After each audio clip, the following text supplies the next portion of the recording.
L'Éthiopie a annoncé avoir terminé le remplissage de la deuxième phase du barrage de la Renaissance sur le Nil bleu. L'annonce intervient suite à une longue période de tension entre l'Éthiopie, l'Égypte et le Soudan, les deux derniers pays étant riverains du Nil. Le barrage de la Renaissance est hydroélectrique, c'est l'un des plus grands barrages de ce type dans le monde avec une capacité de production de 6500 MW. Sa construction débuté en 2011, s'est achevé en 2022. Les tensions ont atteint leur pic en 2020 quand l'Éthiopie a annoncé son intention de commencer la deuxième phase de remplissage du barrage sans attendre un accord final sur le partage des eaux.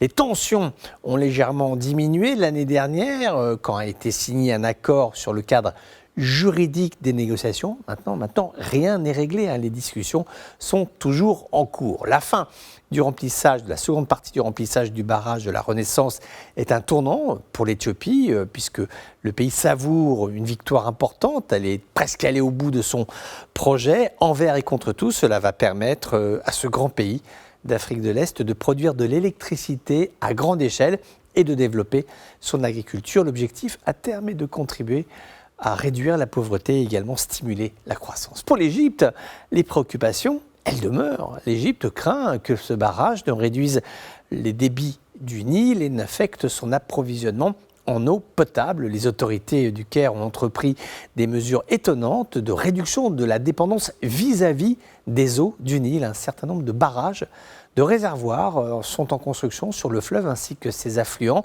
afin de stocker l'eau et la redistribuer en cas de période de sécheresse. L'irrigation des terres agricoles au goutte à goutte, c'est devenu la norme. L'Égypte aujourd'hui cherche aussi à diversifier ses sources d'approvisionnement, à commencer par l'exploitation des eaux qui sont souterraines. Le gouvernement étudie également la possibilité de dessaler l'eau de mer.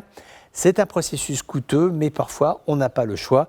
La solution s'impose d'elle-même, a signalé également des projets intéressants de collecte de l'eau de pluie. Mais là encore, ça coûte cher. Mais là encore, quand on n'a pas le choix, la solution, elle s'impose d'elle-même. Le Nil reste une question de survie pour l'Égypte. Elle alimente les villes, les villages, mais aussi l'industrie égyptienne. Elle fournit de l'eau pour les centrales électriques, l'industrie manufacturière, puis aussi agricole, l'agriculture qui est le deuxième secteur le plus important de l'économie égyptienne, 12% du PIB du pays avec ses cultures blé, orge, riz, coton, fruits. Donc vraiment, le Nil est une affaire de survie, tout simplement de survie au sens propre du terme pour l'ensemble du peuple égyptien.